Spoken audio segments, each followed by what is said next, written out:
Welcome to the Team Engagement Podcast, where leaders of teams share their insights. We discuss 5 questions in about 10 minutes, and I am very grateful to welcome everybody. It is a new year, and we're about a few weeks into the new year, and I'm excited to welcome Tim Clarke. He is the co-founder and current CEO of UNCrushed. And Tim, thank you so much for being willing to take some time and join me on the podcast today. What would you like the people to know about UNCrushed? Yeah, thanks so much for having me, Sean. UnCrushed is a platform and community for people to share their experiences related to mental health. And I think particularly now and over the last 2 years, this is something that many people are struggling with. So how do we normalize it? How do we put names and faces to challenges? And most importantly, how do people overcome these challenges? I think that's fantastic. What a worthy cause. And yeah, you're absolutely right. It has hit us hard in the last decade or so. It seems like, but I think some of that is also just an increased awareness, which you probably know more about, way more than I do at least. But what a great cause. So thank you for doing that. I think that's a very, very worthy cause. Well, let's jump to the questions that we've got outlined for today. So let's start with the first question. Tim, if you would, share with the audience a time where you maybe struggled with a coworker and how you resolved that. Yeah, it's interesting. I've spent the last 9.5 years at Salesforce and was trained to a very high standard in the marketing world. You know, if we put out a podcast, if we put out an event, you know, everything is extremely high standards. And so when I co-founded UnCrushed in 2018 and we wanted to set up similar initiatives, I brought in those same standards.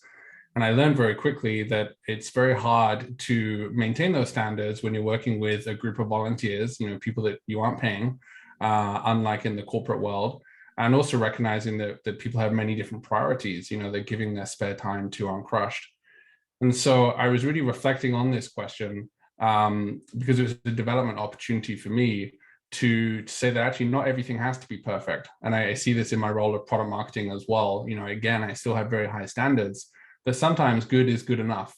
And, you know, sometimes I've had to navigate some of these difficult conversations with a coworker and specifically, you know, at UnCrushed, when we created our podcast, you know, a lot of the volunteers, they weren't happy with me because I was trying to drive such high standards. And it's not to say that they have low standards, but I was just driving too high. And so really what I did there was took a step back, listened to what they said, and I didn't listen to respond. I listened to acknowledge what they were saying and truly be present in that situation, and then find a middle ground, find what would be you know, a viable way of moving forward so that we could still put out a really good product whilst also recognizing that people are giving up their own time. Wow, that is such a great example and experience of just stepping back and listening. I love how you shared that. What a great end result of finding that happy medium, if you will, and making both parties happy. But boy, what a great solution to what happens to all of us. We have these moments where we disagree or we have some conflict maybe, and you've handled that, I think, very well. So kudos to you for just the simple act of taking time to listen. I think that's great. Well, question number 2. I'm sure you've heard the phrase that people don't leave jobs, they leave managers. What's one suggestion that you would offer to help leaders understand better how to keep their people, how to retain better, and how to help them stick around a little bit longer? Yeah, I think I'll continue with the theme of listening. You know, people want to feel seen. They want to be recognized. They want to be heard.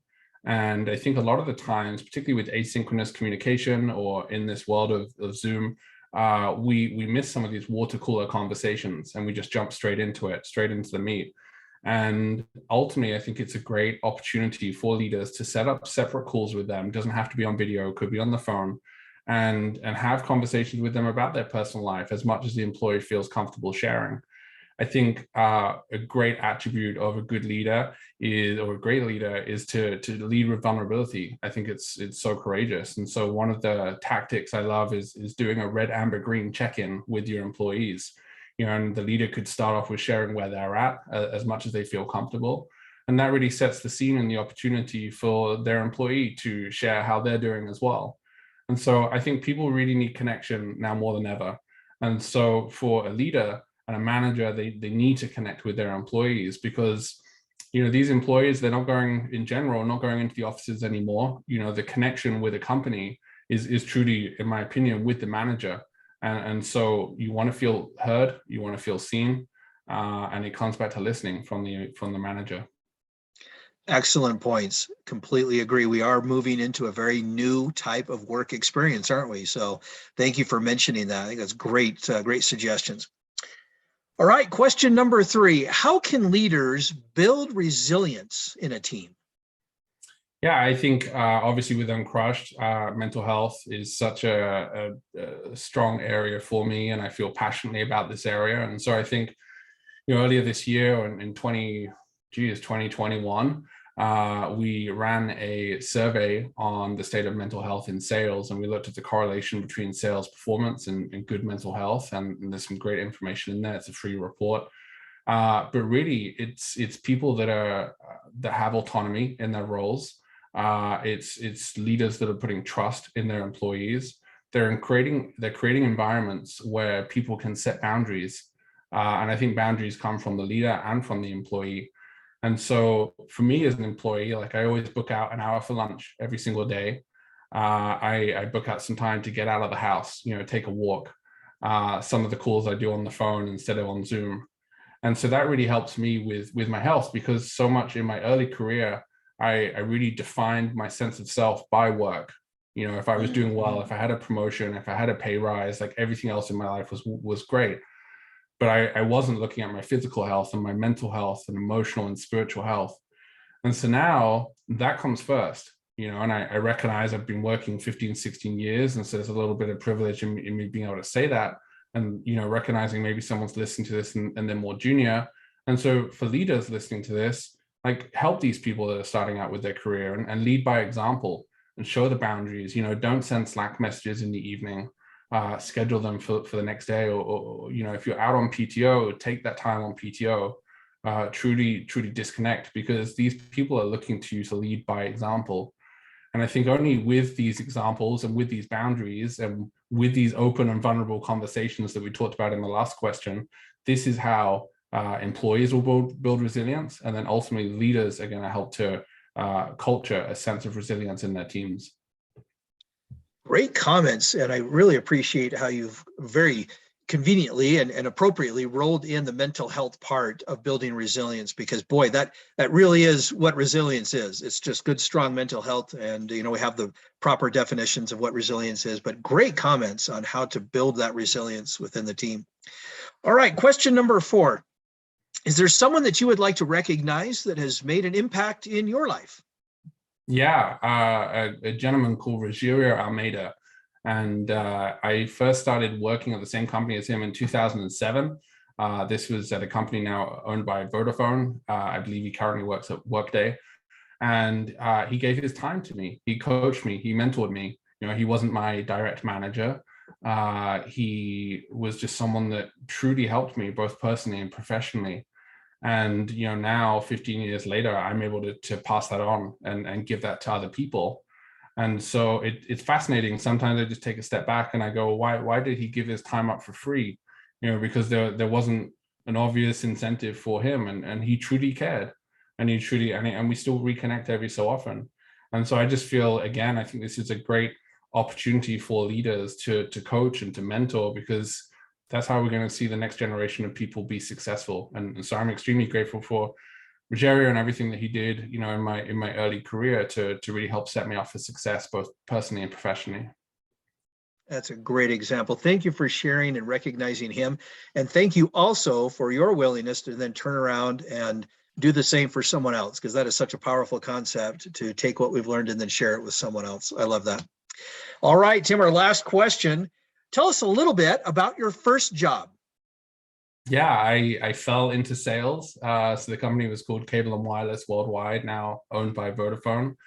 And I was an inside sales rep, and very quickly moved into an outside sales rep, an account executive.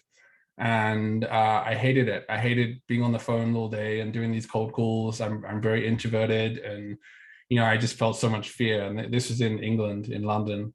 And thankfully, again, through great mentorship and leadership, I was able to really see what my skill sets were. I had a great run in sales. I had 7 years of great sales success. A few of those was at that first company. And I'm just grateful for the opportunity. I majored in philosophy at university, so I had no clue what I was going to do with that when I graduated. But thankfully, again, going back to some of the earlier questions where we talked about connection, the one thing I loved about sales and now marketing is that I just get to connect with so many people and get to help them to be successful. And so that first job really teed me up for my overall career at Rico, and then the last 9.5 years at Salesforce. I think that's great, because your first job is to say it's unique in the sense that you learn some things that you did not like about what kind of job you might be interested in as far as a career, but you also learned some things, some positive things that came out of it as well. So I think that that's fantastic. Tim, thank you so much for being on the podcast today. How can people find you? Yeah, if you want to learn more about Uncrushed, you can go to uncrushed.org. We're always looking for people to share their personal experiences related to mental health. And if they want to connect with me personally, you can go onto my LinkedIn profile. It's TIM space CLARKE. And yeah, you should be able to find me. I would love to connect. Fantastic. Thank you. This is Sean Richards with the Team Engagement Podcast, where leaders of teams share their insights. For more ideas, go to teamengagementpodcast.com. We also invite you to subscribe or follow the video or audio, depending on which way you like to listen or watch. Thank you so much for joining us, and have a great day.